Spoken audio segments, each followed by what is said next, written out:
Topic of today is multiple patients on one ventilator strategy and how to safely monitor and measure each patient's individual pulmonary mechanics. Disclaimer about this strategy is that it's a non-FDA approved strategy, so it should only be used during considered to be used during a disaster or severe crisis like the COVID-19 pandemic that's sweeping across the country and world. So encourage an ethical team consult from the legal team and hospital systems before thinking about doing this at the bedside.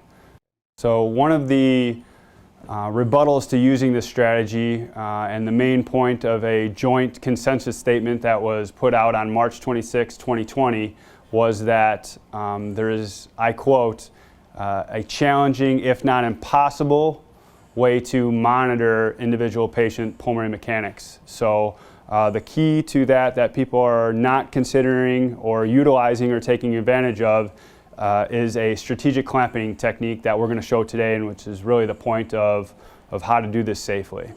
I won't spend a ton of time on the setup for the circuit because there's good videos that are out there.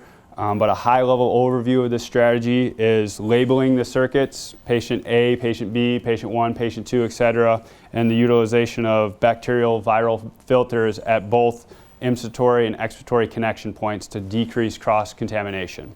So I have our circuits labeled. This is patient 1, patient 2.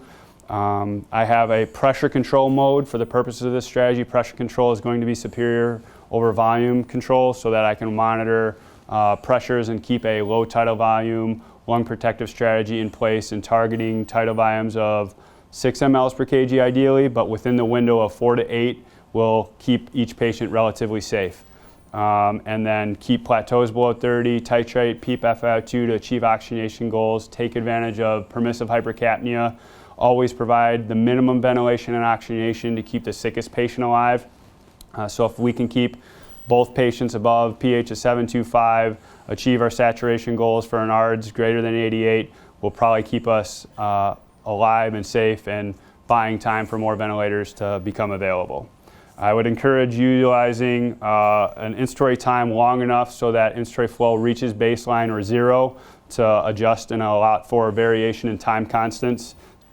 Taking advantage of all your clinical assessments such as chest rise, x-rays, serial ABGs as needed. Utilizing end-tidal CO2 monitoring is also going to be beneficial. Ideally continuously, if resources are scarce, at least spot checking them as a way to monitor mechanical ventilation. Keeping your alarms very tight obviously is going to alert you to come in and do your strategic clamping. And for the purposes of this, if you can do your routine vent checks or monitor patients that are trending in the wrong direction, utilizing strategic clamping is really not a new concept, but get yourself a pair of good hemostats, some gauze, at least double up, and then we suggest utilizing bright colored tape around the ET tube to indicate your clamping window so you can monitor the tube integrity over a period of time. Always clamp with farther than at least 1 centimeter from the end of the ET tube so you don't pop off your ET tube adapter.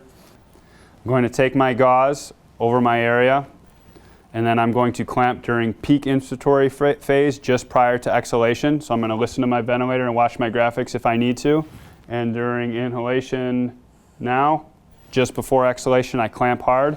And then I watch my tidal volume delivered and my graphics. And I'm getting 466, 365, which is a good breath, reliable.